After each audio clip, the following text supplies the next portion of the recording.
Okay, thank you. We will get started. Welcome everyone to Santaquin City Planning Commission meeting.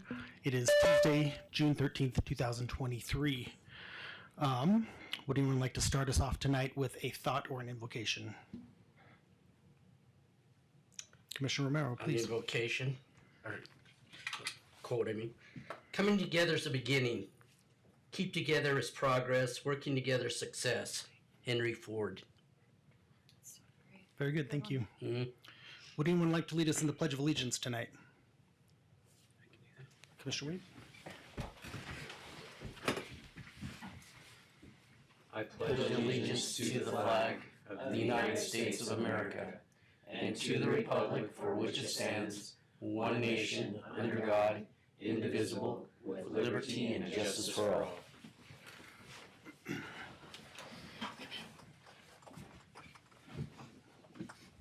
All right, thank you very much.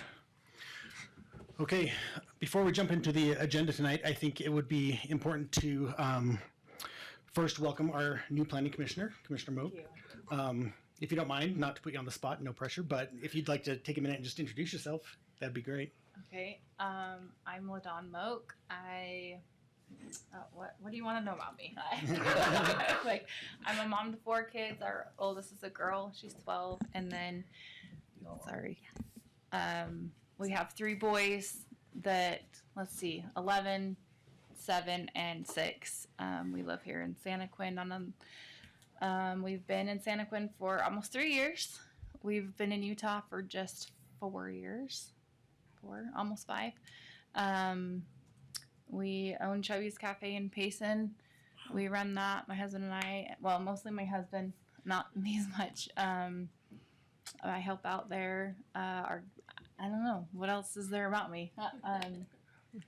I am excited to do this. Actually, I'm really excited to be part of this committee and help the city and just volunteer. That's great, thank you. I think that's the #1 qualification, so thank you for being here. Yeah, we're here. Welcome. So Yeah, thank welcome. you. Welcome.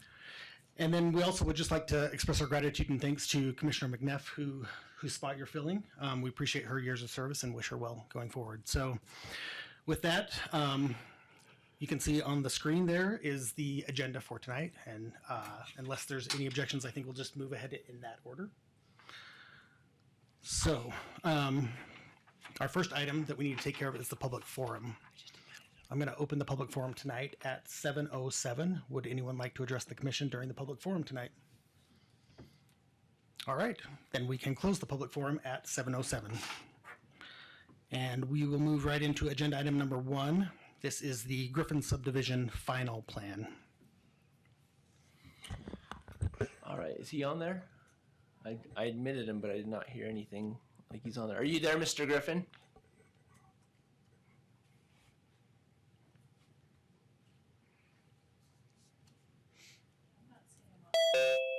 There. It's usually the ding that you hear when they Right. come in. Can you hear me, Mr. Griffin? Yes, sir. Great, we can hear you. So we just started the first agenda item, which is your proposed subdivision final plan. So just as an introduction, this is a proposed 2-lot subdivision. It's located at 270 West, 300 East. Really, they're just... That's 270 South. Oh, I must have been gotten wrong. Oh, 270 South, 300 East, sorry. It's there just next to I-15. It's currently a parcel that's shaped this way. Really, the proposal is he wants to subdivide it into 2 lots, and the line would be kind of in the logical spot. This is now turned sideways. That would just split off the existing home and the proposed lot 2. This subdivision is moved through the subdivision process because it is 3 lots or less. This is qualified for the streamlined process, which means that the Planning Commission will be the land use authority on this application. Through the subdivision process, they did desire to have a deferral agreement to defer the subdivision improvements, which would be like curb, gutter, sidewalk, and that. And the City Council did approve that deferral agreement, so that is something that's been taken care of. Other than that, relatively straightforward subdivision, one parcel into 2 lots, and I don't think I have much more to say on that on this application than that. So unless you have any questions for me. Okay.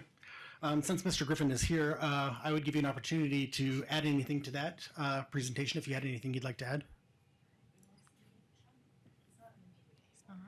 Oh, did we lose him? Oh, he's coming back. Must be a tricky connection. Are you there, Mr. Griffin? Yeah, can you hear me now? Yeah, you must have got bumped out. So the chair just wanted to offer to see if you had anything you wanted to say on this. No, I don't have anything to say on this. Okay, very good. Thank you. All right, commissioners, as was presented, this is a 2-lot subdivision, and it's being moved through with the expedited process. So the Planning Commission will be the land use authority on this. So we are approving or not the subdivision tonight. Any thoughts or questions on the proposal? We saw this not too long ago, so it should be pretty familiar. With such a straightforward subdivision, I mean, really the primary things we look at is lot size and frontage. And I don't see any issues there, so. And just as a reminder, this is kind of preliminary and final consolidated into one review. And so this would be really it for the approval of this subdivision so that they can start moving towards, bonding and any other things that they need to do before they can get a building permit.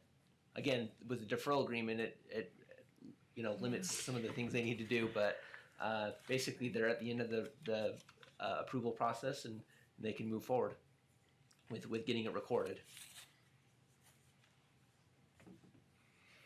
All right, any questions or concerns, commissioners? No, I think it looks good. Looks pretty straightforward. And I don't know if there's a deadline on that deferral agreement. Was there? It's within the agreement. Did they put I a think timeline? we do have a sunset clause in them that I can't remember off the top of my head what it is. I want to say it's like 10 years. But Okay. yeah. So Okay. that agreement's been taken care of. All right, I'm happy to make a motion to approve the Griffin subdivision final plan as proposed. very good.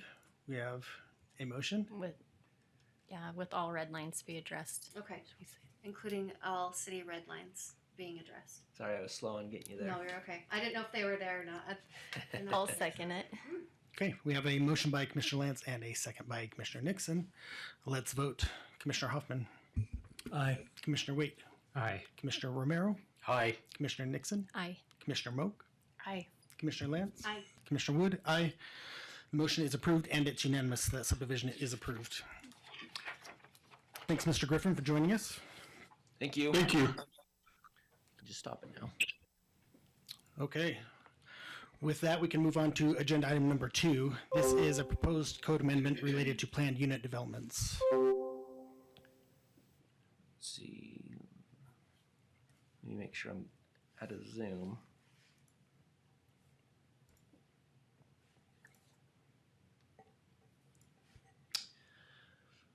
All right. So this is a proposal that is going through the legislative process. So the Planning Commission review tonight.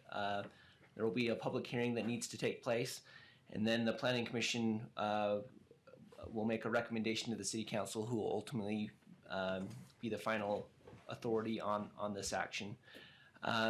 This is a proposed change to the plan unit development section of code, specifically 10.20.170.e. This is related to density bonuses. And really, I guess I need to give you some context for why there's a proposal to the PUD code. And really, in a nutshell, what this has to do with is meeting a moderate income housing requirement. So if you remember the state legislature about, well, I guess it's been there for a while, but most recently in the, I think it was the 2022 or 2021 session, they wanted to have more teeth in the moderate income housing requirements. And so they required that cities not just have a moderate income housing plan, but that they have strategies and an implementation plan for how that's going to happen. And so, and it even goes as far as they created a whole list of strategies, and we had to pick word for word a number of those strategies. Now, based on the characteristics of Santaquin City, we were required to have 3, but ultimately the city decided to have 5 strategies, and that has something to do with having prioritization for funding. Now, the state kind of attached this moderate income housing requirement to if cities aren't compliant, that there would be a penalty, and that penalty could be tied to not being able to qualify for state funding, particularly for transportation funding. So that is a pretty big thing that we do not want to be out of compliance, so that we're not missing out on transportation funding. So with all that said, the city went through the process of updating the general plan to be compliant with the requirements for the moderate income housing plan, and we selected those specific strategies. And one of those strategies, as you see on the memo there, strategy number 5, is that we implement zoning incentives for moderate income units in new developments. And then you can see that we had an implementation plan, and we had some benchmarks and timeline. And essentially, it is on this topic of providing an incentive or adding moderate income housing to what I refer to as the a la carte menu of amenities that can be provided in a planned unit development that can qualify the development for a bonus density. So, and if this is done, then this would be something that can help address the moderate income housing requirements, which we're needing to create a report for, and is due by August 1st. So this is the context for why this is coming forward through this process.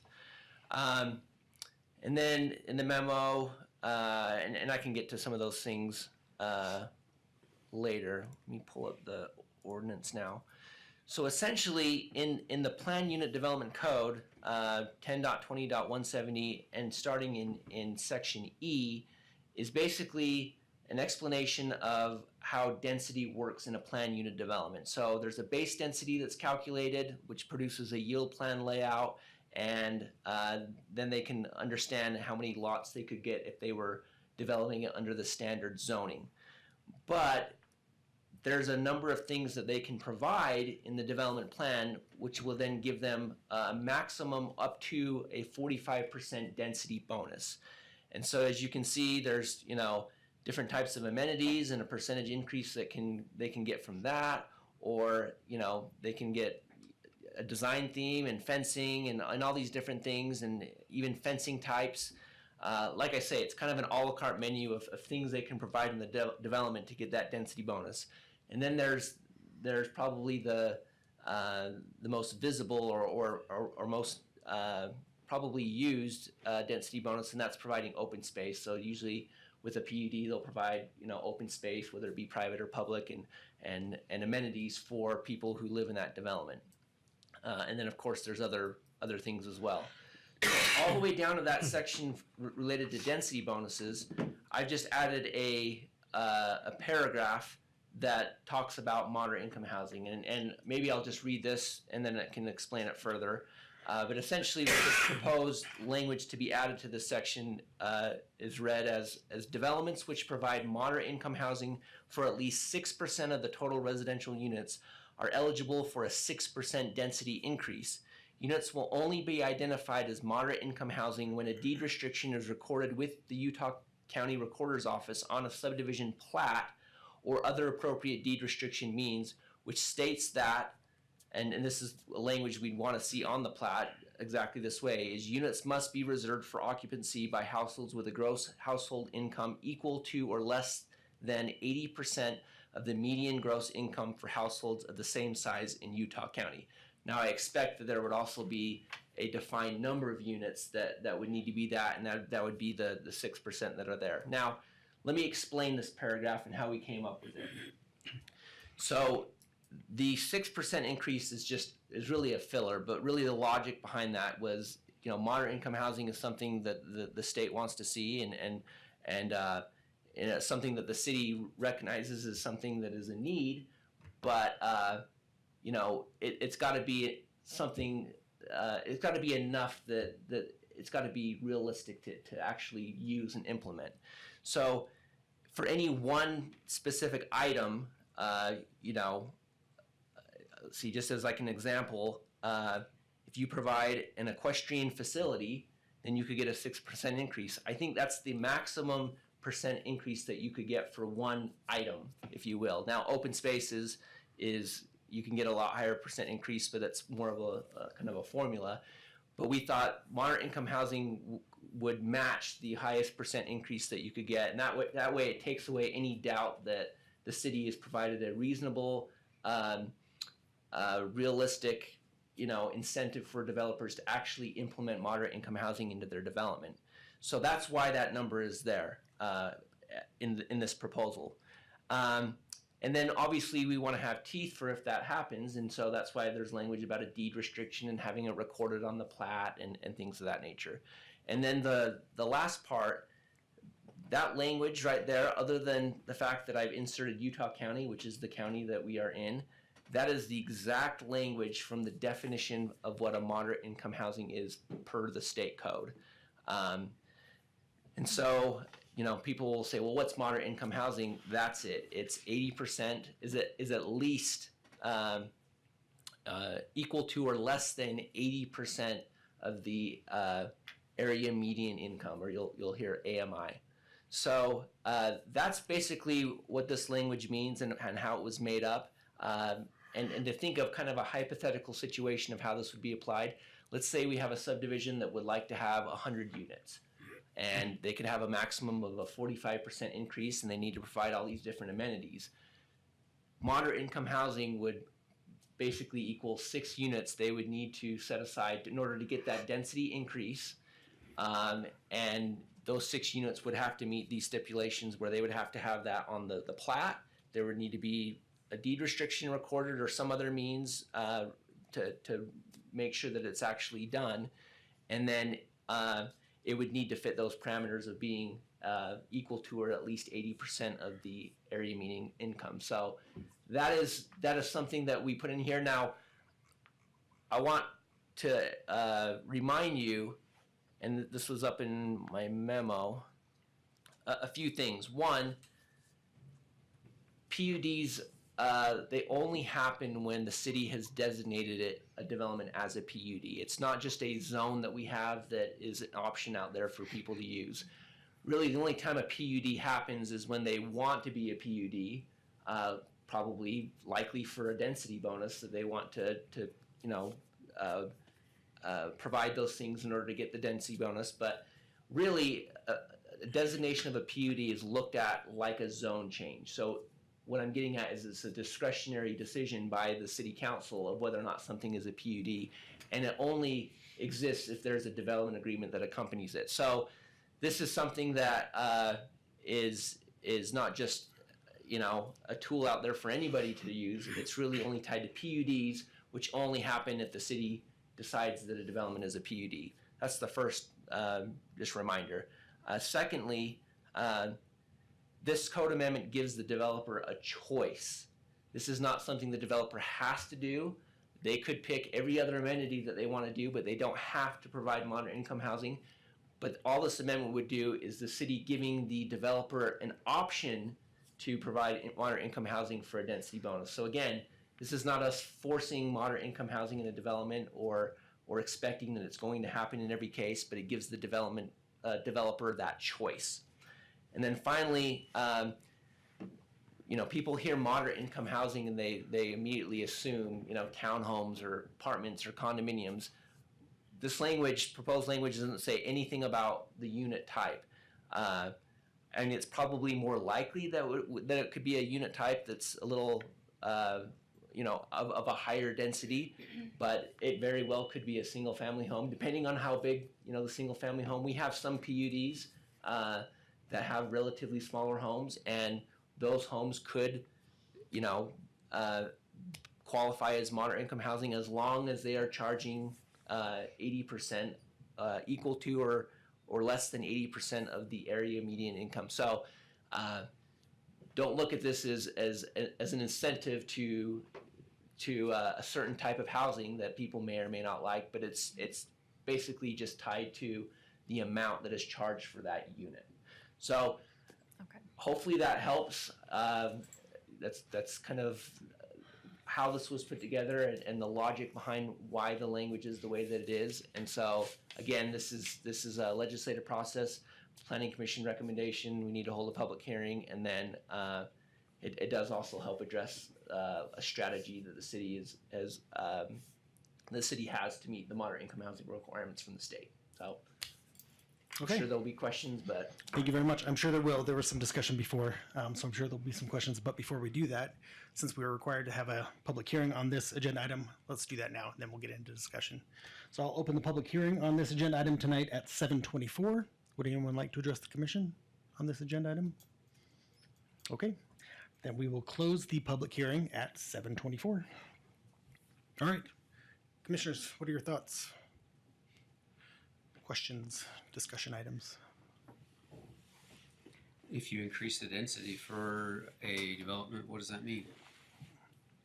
The lot sizes go down, the number of houses on lots can go up? or- correct. So it's really the way PUDs work and the density bonus works. It's a quid pro quo. They only get a density bonus if they provide the associated amenity with that density bonus. So that's why, the a la carte menu, if you provide a clubhouse, then you could get a certain percentage of a density bonus. If you provide moderate income housing, the proposal here, then you could get a 6% increase, a density bonus. Again, that is up to a 45%. So they can have kind of a salad of amenities and different things that are in our code to get up to that 45% increase. They don't have to go up to 45%. Maybe they just want to provide moderate income housing and a park or whatever, and it equates to 12% increase, then it's just associated with that. So yeah. So I guess what I'm trying to wrap my head around is how that works. So we've got 100 unit development For easy math, yep. and for easy math, and they provide enough to have a 12% increase. That means they can build 112 units in the same space that they would normally build 100. Correct. Yep. And that means they could get that their smaller lot lots. sizes, if there are 10 lot sizes, are 12% smaller, so that you can make up for that and make more lots out of that. Is that correct? Correct. Yep. So essentially, PUDs only qualify to happen in certain zones. The most common zones, the R10.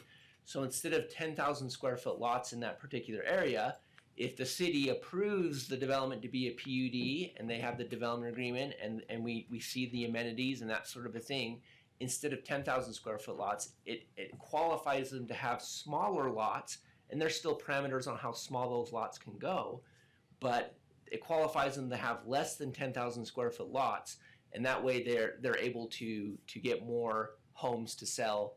But again, they have to provide the amenities in order to get the increase in density. And those homes have to meet the gross income for the area, that 80%. If it's moderate income housing, again, and that's, I have that language there, but I would expect For that if they get a 6% increase, then 6% of whatever the total count of the yield plan layout, the number of units they could get if it was meeting the standard zoning, then 6% of that would have to be set aside for moderate income housing and meet those parameters. Yep. Okay. Can you address how that works or how that's enforced? I mean, I know Yeah. you said there's a deed, Right. yeah, a restriction that goes on the deed, but So like a restrictive covenant that gets registered with it. Well, How are they regulated? CCNRs, we do require CCNRs to be there, but the city does not oversee or administer CCRs. We do look at them to make sure that there's not anything that they're requiring that is less restrictive than the city code. They can be more restrictive than the city code, but we basically look at them to make sure that they haven't done anything like that. But after that, then the CCNRs are for the HOA to govern and to manage and enforce. In terms of this is about the most weighted way that we can enforce this is by having it on the plat. And so,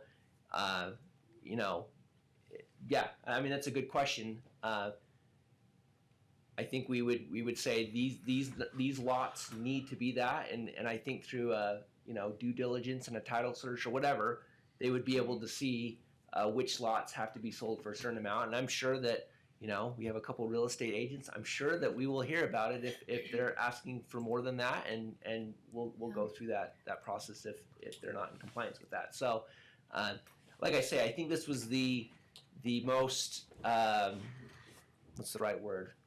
The most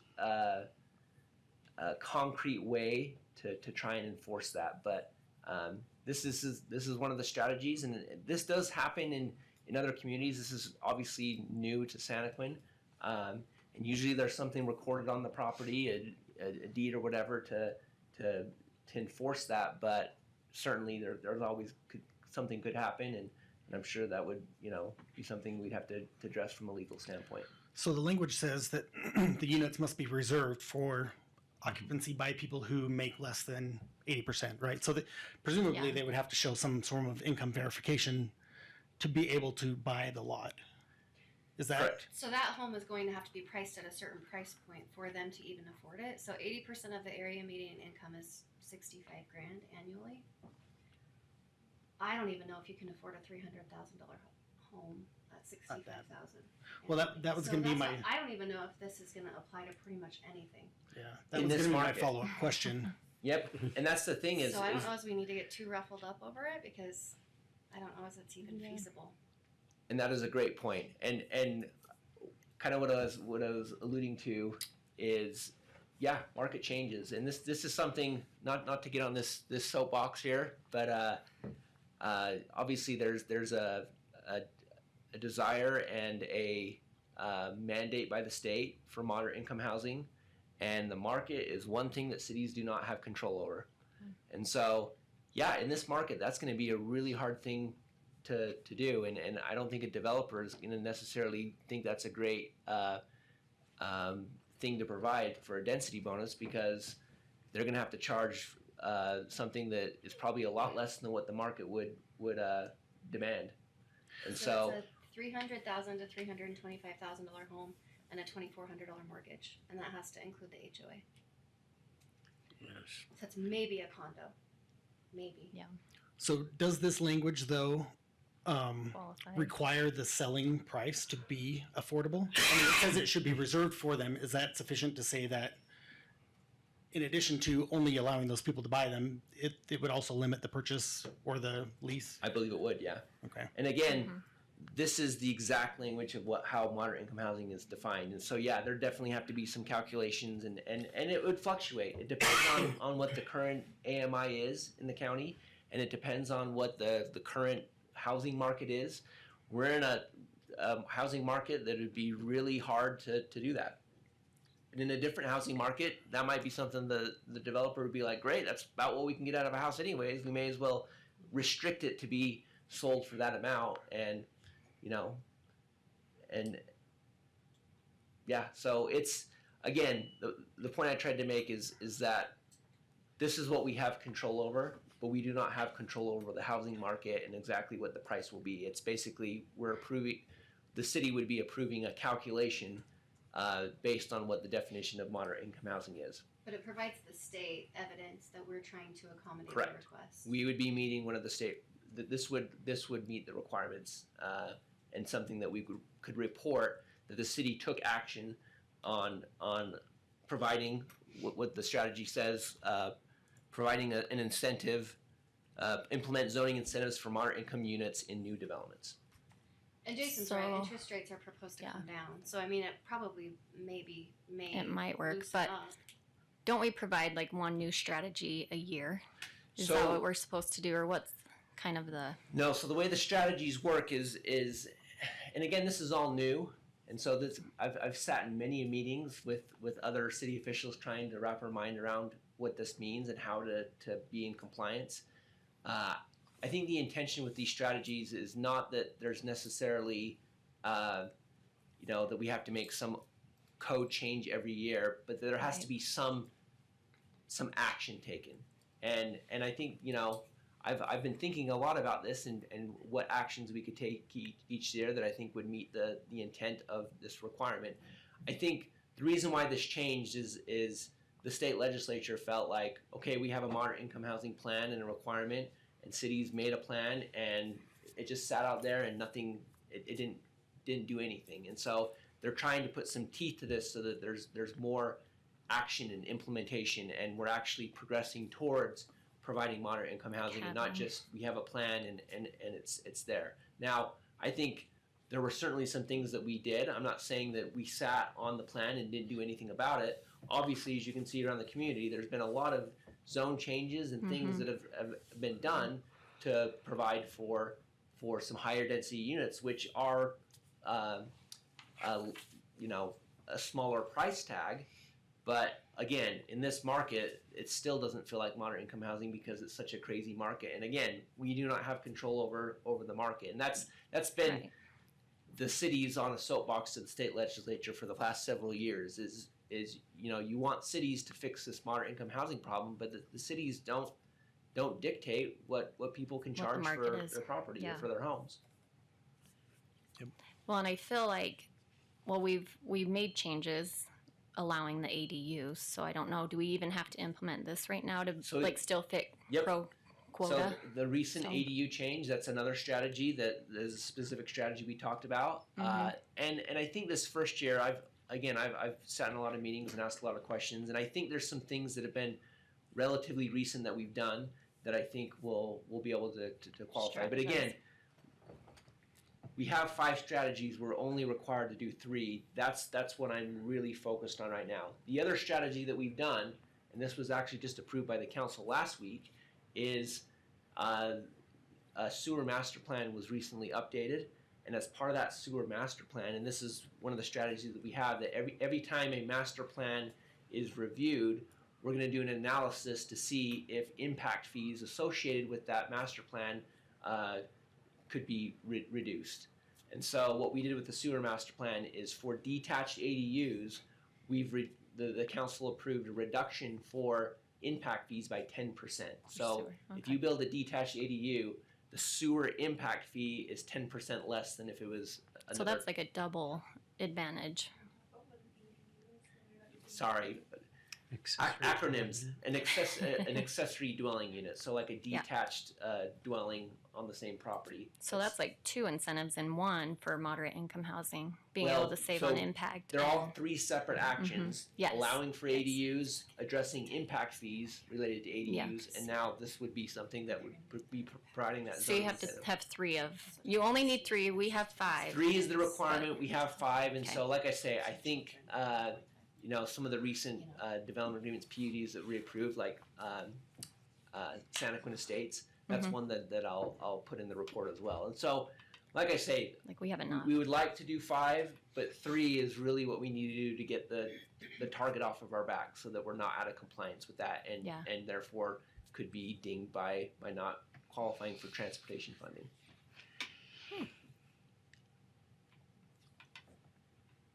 That answers my question. I feel like you're doing enough. I feel like we should just have the 3 and fit right where they need us, but then save the other ones for maybe future. Well, and this is a change. This is something that every city's having to deal with is how do we do this? And frankly, there's some communities that I'm like, how are they going to, you know, with the market that they're in, how are they going to do this? And so we can only do what's within our control, and some of those things are code and impact fees, or you know, whatever the case may be. But I lost my train of thought. I think the point that I was trying to make is that moderate income housing in the past, you know, the state legislature felt like nothing was being done to help the situation, and so they're putting a little bit more on cities to make sure that they're actually doing something. And so while the city, I think Santaquin City has done some things in the past to try and help with that. And, you know, we don't get credit for what was done in the past. We only get credit for moving forward. But it's a tricky topic, and it's certainly one that's talked a lot about during the legislative session. And, you know, ULCT conferences and everything. So So Okay. just to clarify, you've said it 3 times, I know, but I'm going to clarify anyway. We need to do 3. We've done 4, and this is number 5, or this is number 5 from the list that we had. So there's 3 clear ones that I can hang my hat on and know that we are good and we're in Yeah. compliance. This would be the 3rd. There's another one that I think we would do in my communication with the program manager, Yeah. the state. I'm confident that some other things we've done recently would qualify, and I'll use that in our report to say that. Now the other one, like I say, I think there's things that we have done, and I will try and use that, but I'm not as confident that those are going to qualify, and the state's going to say, yep, you're good to go on what you did. Again, this first year, I think they're going to be a little flexible because this is new for everybody, and so I think they're going to be a little bit lenient on what we've done previously. But moving forward, they want to know, what have you done in the calendar year? Now, for instance, an idea that I have that I think would qualify is next year, we have more zones we could allow for detached ADUs to be in, but frankly, I think something that we could do is like hold an open house, an educational type of open house, to bring people in and educate them about what a detached accessory dwelling unit is and what it would take for them to do that. I think if we did something like that, the state would say, yeah, Santaquin City did something to try and help moderate income housing. It wasn't just we had a plan and it was just kind of floating out there, and people kind of knew about it, but not really, and but they want to see action, and I think that would be something that would qualify, that we're taking an active step to try and promote and it really help people understand and implement moderate income housing in the community. So things like that. Those are the kind of creative ideas that I've tried to think of, is what can we do, because if this is a state mandate that's around for a long time, we gotta come up with things to meet that requirement. So, but yeah, Santaquin is 3. If we had a what do they call it? A transit area station. If we were going to have a front runner station in our community or something like that, then it would be 4. So other communities like Spanish Fork, Springville, because they have a plan for a transit station in their community, they have to have 4.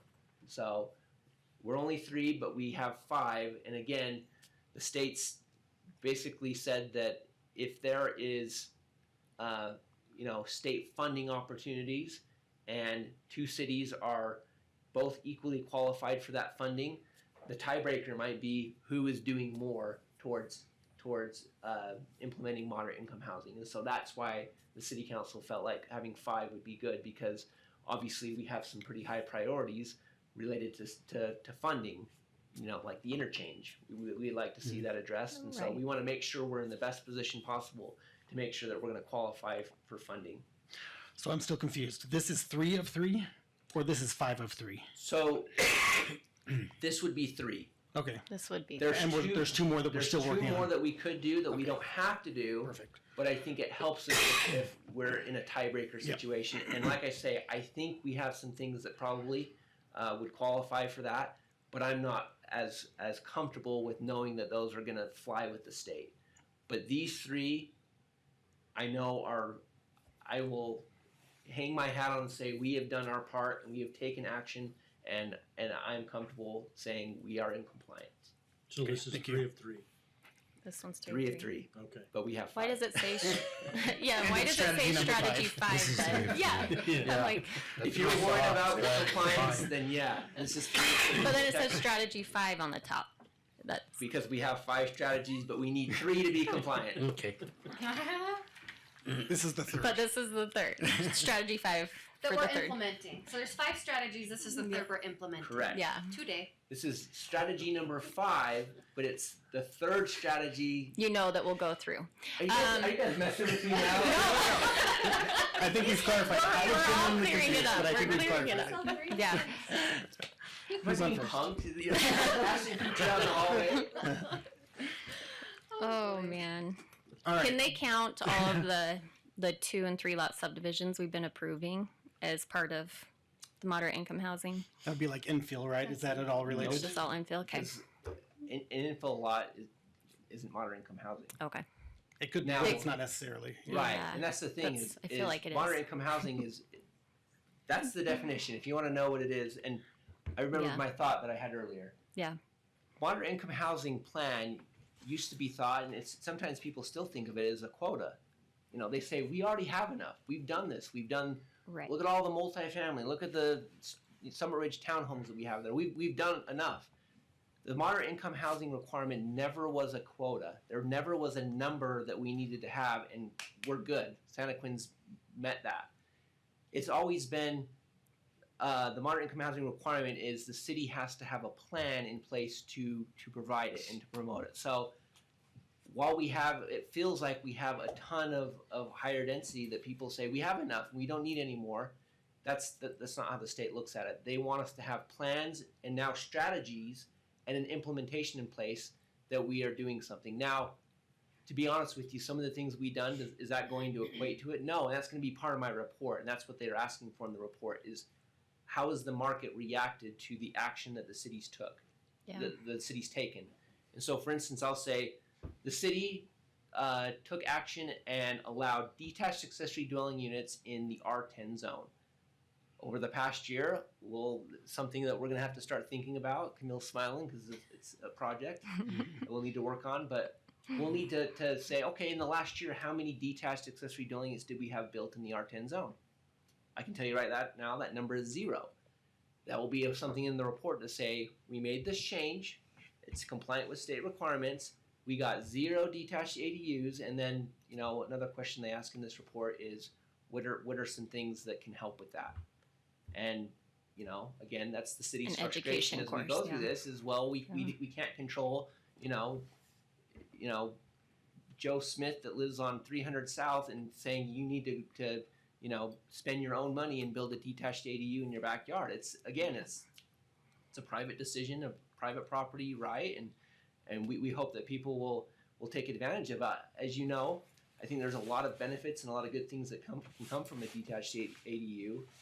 But I think it's just people realizing that, and that's why I say maybe an idea for a future year is to hold an open house to say we did something. We can show that on this date we spent 2 hours and had an open house for the public to come learn about it, and we advertised it and did all this, and we educated people about the benefits of an ADU. And you know, maybe we have 100 people show up and they're all thrilled and excited to build one, or maybe we have 0. So that's all part of the report, but that's just a clarification. Is it's not a quota; it's really strategies and what we're doing to implement those strategies. Okay.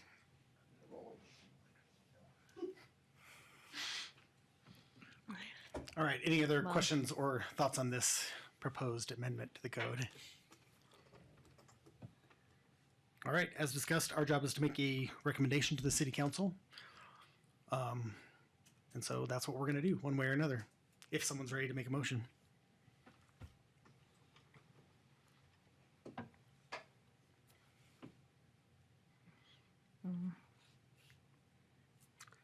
I will go ahead and make it. Okay, Can make a motion to recommend the approval of the proposed amendment to section 10.20.170.E of the Santaquin City Code, which provides a density bonus for the implementation of moderate income housing in a planned unit development, and which helps implement one of the approved strategies to comply with the state moderate income housing requirements.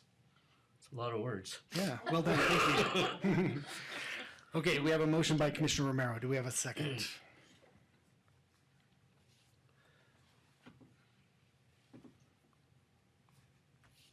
I'll second the motion. Any further discussion on this one before we vote? Okay, let's do it. Commissioner Wood, aye. Commissioner Lance. Aye. Commissioner Moak. Aye. Commissioner Nixon. Nay. Commissioner Romero. Aye. Commissioner Waite. Nay. Commissioner Hoffman. Aye. Okay. Wow, I gotta do some math on this one. We had 5 votes in the affirmative, 2 votes against.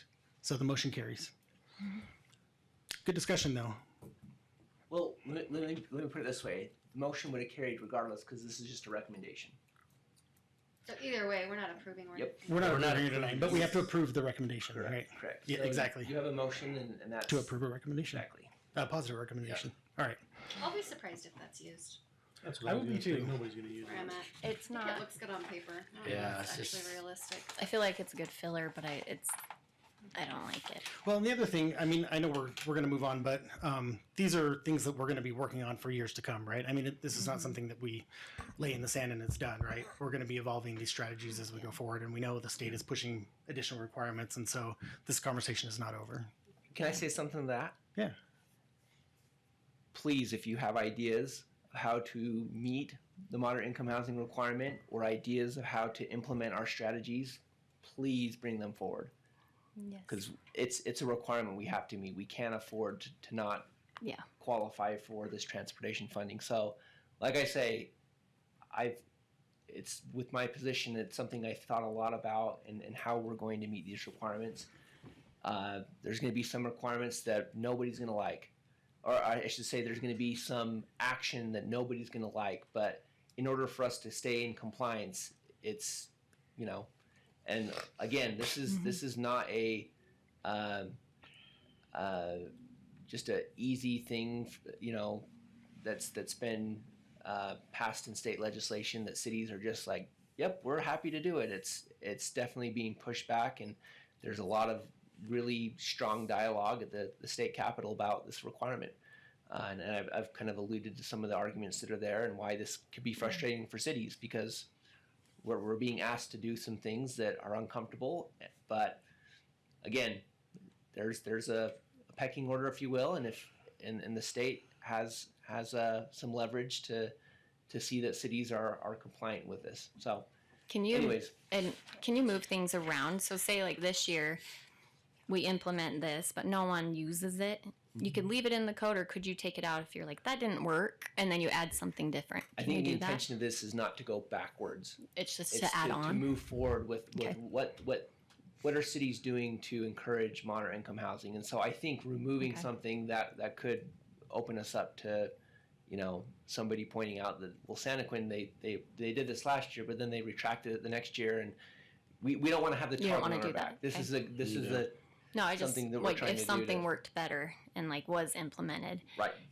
Yeah, there, I mean, there's I guess it certainly doesn't matter if you modifications, left it in the code. but then I or think not, we'd want to but- carefully consider that and, Yeah. and how that would be viewed with Okay. the intent of this law. Yeah. But again, please, if you have ideas, please bring them forward. This is not, this was not a proposal that I was thrilled at, but it was, is something that I thought would be a great mechanism that would be a good thing for a good way for us to follow that strategy and therefore meet the requirement.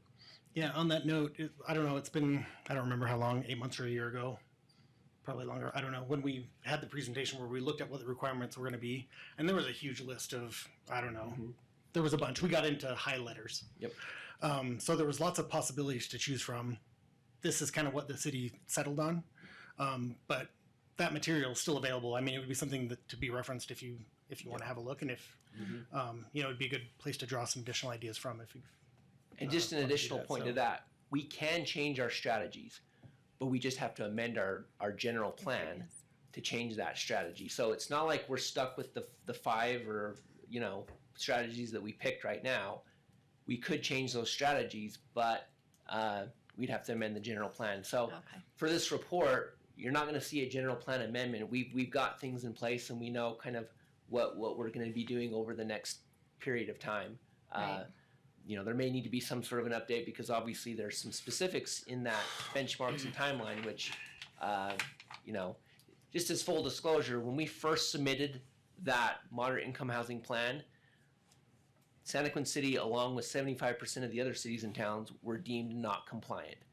So we had to add, we had to add more detail in order to become compliant. So Oh, that's okay. why it's written the way that it is because we turned it in and they said, nope, not good enough. And we had to make further changes in order to be compliant. So anyways, sorry I'm really chatty tonight, but this is not just me bringing forward things because I have a certain feeling about it. This is trying to meet a state requirement. And if you have other ideas for how we can do that, please bring them forward. I didn't Yep, mean to that's good. No, All right, very good. I have it on my phone. I think we can move on now. Let's do Thanks, it. Jason. Yeah, thank you. There's a lot of context, right? It's a big topic, and we've been talking about it for a long time, so Yeah. it'll continue. All right, let's move on to agenda item number 3. This is a review of an update to the Parks, Recreation, Trails, and Open Space PRTOS master plan. Yeah, it's not an easy acronym to say, but it's better than saying Parks, Recreation, Trails, and Open Space every time you have to type it I'll out. second So, that. not a whole lot to say here. Again, this is a master plan. I think everybody knows what this master plan is and what it entails. It's an update from what we currently have. It does have the associated impact fee facilities plan, or IFFP, and the impact fee analysis, or IFA. Those are the documents that go into a little bit more detail and justify an adjustment to the impact fee for this particular topic. So I'm not really going to dive much deeper into that, and I'm happy to answer any questions you have about this. Yeah. It talked about like a $3 million increase needed over the next 7 years to be able to do the things that we wanted to do. Is that coming out of the impact fees and the RAP tax, or is there other funds that are allocated for that? Yeah, so I think there's a number of different funding areas that can build that up. I think what you're referring to is there's a certain level of service that the city needs to provide, or I should say that we don't need to provide, but there's kind of like the industry standard, if you will, for if you have this many people, then this number of acres of open space, is that level of service that is recommended. And so in the plan, it talks about the level of service that we have, and the number of parks, trails, recreation, and open space that we need to provide in order to maintain that level of service. And then there's numbers attached to that. So we'd anticipate that $3 million, if that's the number, that is what we need to spend in order to keep up with that level of service goal. At the current, so I'll just put it plainly because I know what people are going to ask. Is the proposed tax increase partially because of our wanting to fulfill the increase in the parks needs? No. The tax. I know that's what's going to be asked of me Right. when I hear people talking to me So about it. this is a plan that would would adjust the impact fees. Impact fees are charged to new development. So everybody in the room that is a resident, you've already in some way paid that impact fee. Whether you built the home yourself or whether you bought into a subdivision, the developer would have paid the impact fee in order for them to build that development. So really the impact fees are more for new growth that happens and the impact that new growth will create on the community. Yep. But to be clear, the proposed property tax increase has been clearly is going towards public safety needs in that area. Just seems like you have to delineate things every time. Yep. Just to That's make a sure. good clarification.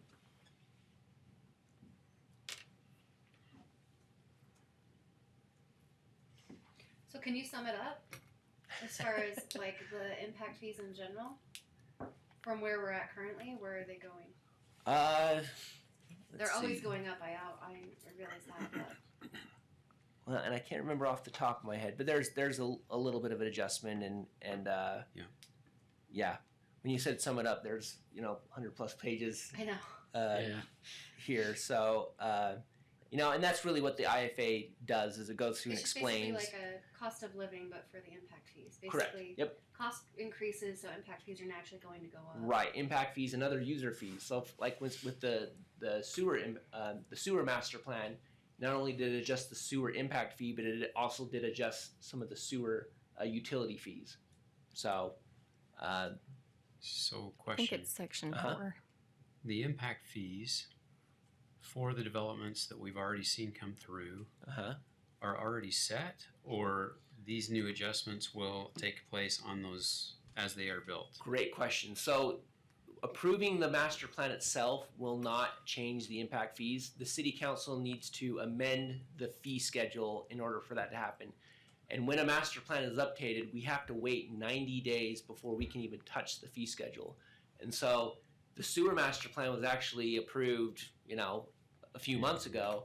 We had to wait 90 days before we could change the fee schedule. The same thing would happen with this. If this master plan update were approved, along with the IFP and IFFA, or the IFA and IFFP, then we'd have to wait 90 days before we can amend the fee schedule to adjust the impact fee accordingly to what this study shows us.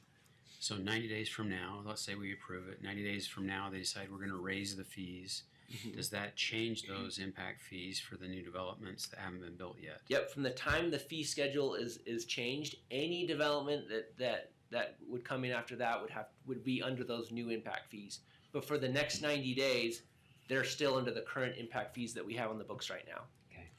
What's the date for determining that? Is that when you pull a permit, a building permit, or is it when your project was approved? It would be when you turn in an application for a building permit. Okay. The building permit is when impact fees are calculated. Yeah. Okay. That's good to know. So I actually might have misspoke earlier. Developers with the subdivisions, they don't pay impact fees yet. It's when you turn in a building permit to build a home. Right. There's impact fees associated there. Yep. So because it's quiet and I'm curious, there was a bunch of notes in there about determining excess capacity. And the answer for Santaquin was 0. There is no excess capacity. I'm just curious how that works and how that's determined. Well, and that's why we hire a third-party consultant to help analyze this. It's a lot of work, and obviously, it's really a really big. And I just got finished talking with LaDon about this, about what a master plan is. Obviously, it goes into a lot more detail than like the general plan. The general plan's a guiding document. This goes into more detail, and it's studied, and there's numbers tied to it and that sort of a thing. So, yeah. There's a formula somewhere. Exactly. Like I say, there's the industry standard for what's the appropriate amount of open space for community and the level of service that's provided, and so these are all things that we base these decisions off of, and really it's the justification for the impact fee that we charge. Talk about another controversial topic at the state legislature. It's impact fees, and developers and builders, they don't like to pay the impact fees, but that's why we do this and go through this process is because this is the study and the analysis done to justify the impact fees that we do charge. It's not just an arbitrary number that we create. There's a study behind why that number is charged. And cities can't use impact fees to raise the level of service. It's only to maintain the existing level of service. No, opposite.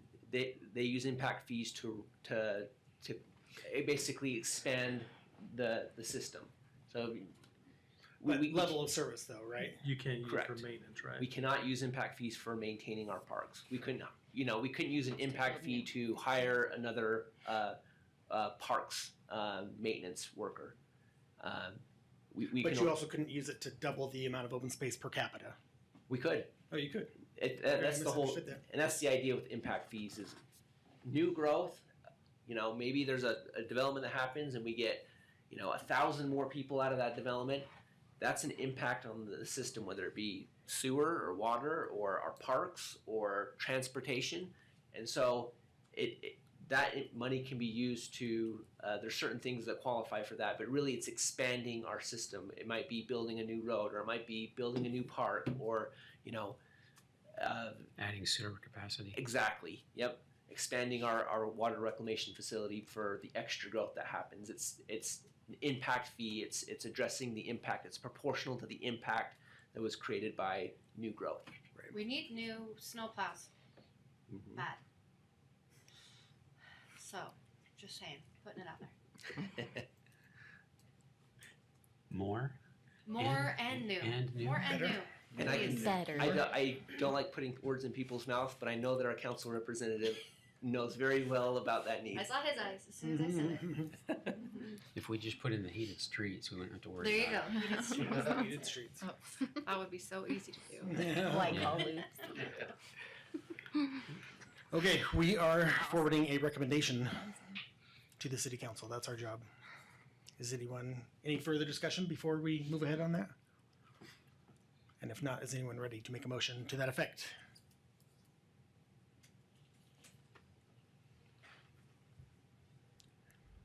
No motions tonight? Commissioner Lance? Oh, I'm trying to let someone else's name be in the minutes. I'm happy to forward a positive recommendation on the current parks, recreation trails, and open space master plan update as proposed. Okay, we have a motion by Commissioner Lance, thank you. Do we have a second? I'll second. Second by Commissioner Waite. All right, thank you. Any further discussion? Let's vote. Commissioner Hoffman, Aye. Commissioner Waite, Aye. Commissioner Romero, Aye. Commissioner Nixon, Aye. Commissioner Moak, I Commissioner Lance, Aye. Commissioner Wood, aye. So that's forwarded with a positive recommendation and it's unanimous. Very good, thank you. Okay, agenda item number 4. We need to look at the minutes from our last meeting and hopefully approve them. For our new commissioner, since you weren't here, you're not obligated to vote to approve the minutes from our last meeting. You can, or you can abstain. It's totally up to you. So, do we need to have any discussion on those minutes before we go ahead with a vote? No. All right. I don't know as I was here, but it says I was, but I don't think I actually was. Were you not? I think you were. Provost Guard? Oh, it was the fastest one we've ever had. It was there. really fast. So You forgot. we almost forgot ourselves. It was so quick. I wasn't here. I wasn't here. So okay, sorry. Our my bad. seats didn't even get warm. It Okay, that's good. was super quick. It was fast. 9 minutes, I think. Yeah. I'll make a motion to approve the minutes from our meeting on May 23rd. Okay. Thank you very much. We have a motion by Commissioner Nixon. Do we have a second? Second by Commissioner Romero. All in favor? Aye. Anyone opposed? Anyone abstaining? I'm gonna abstain. Okay, we got 1 abstention and 6 votes in the affirmative. Those minutes are approved. All right, anything else, commissioners, we need to take care of tonight? When is our town hall going to be completed again? It's coming up soon. So the Grand July opening. 15th is a date set aside for a dedication of the building. It'll be done by then. We don't anticipate that we're actually going to be moving into it and having meetings in there until sometime in August. Part of it's because we're still need to get furniture in there, and I think a lot of it has to do too with just, there's still some things that we've noticed and we're going to finish out while we're here. So it's it's going to be completed really soon, and we're excited about it. Awesome. I also wanted to say, way to go, Michael Romero, for your Yeah. intention to be on city council. Super excited for you. Thank you. Yeah, for That'd sure. be great. Congratulations and good luck. But we'll miss you here, of course. Yeah, I have a lot of fun here. You could do both. Just kidding. Yeah. Okay. Anything else we need to talk about? I just wanted to a little explanation and clarification on the email that I sent to you.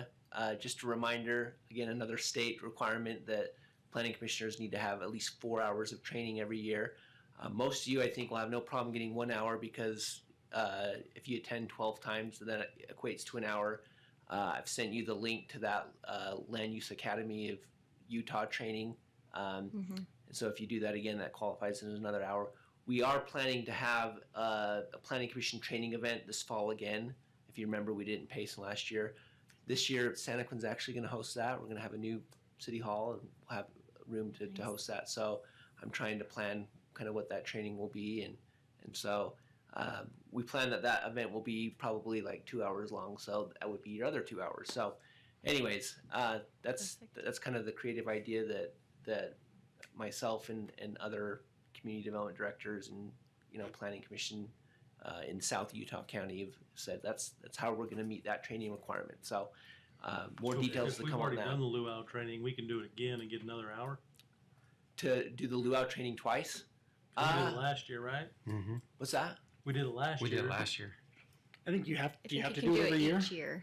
I think and trying to remember all the things that qualify for it, but we could do an internal training or something like that. Because most of us did the luau training last year, so are we required to do that every year? It's 4 hours every year. So attending 12 out. No, the luau training specifically. Yep. So if we do that again this year, that counts for another hour? Correct. Yep. Okay, even though we did it Oh, last good. year. Correct. Yep. Okay. If we went to the Utah County Planning Commission, like UDOT meeting, would that count? I think there's probably things like that could probably Okay. count. Okay. So When was that? that? Obviously- Was that this year or last year? I think if you go to conferences, Probably last that would year. count. I mean, there's different ways that you can do it. It's been a little bit. Obviously, we've been doing this planning commission training in the fall for a couple of years now. But in the past, you might remember that we bring somebody down from Utah League of Cities and Towns, and they do a training, and you know we've done training where we've pulled up videos from the Utah League of Cities and Towns website. Yeah. There's different ways that we can do it, but we're planning to make it kind of an annual thing to do the planning commission training with other South Utah County planning commissions, and then attending 12 times, and then like I say, if you do that luau training, same training. Oh. It's just it's New a training. year. It's an annual training. New So, certificate. anyways, just a reminder about that, and wanted to encourage you to do that. And then when you do that, there's the certificate they give you at the end. If you just email that PDF to me, I'll put it in the file. And if the state ever asks if we're doing our training, then I'll have We're ready to show 'em. the proof of Yeah. that. Sounds It good. was last year. All right. Thank you. Jeez. If there's nothing else, I would look for a motion to adjourn. I move that we adjourn at 8:10. All right. Thank you. We are adjourned at 8:10. Thank you. Good. Yee-hoo.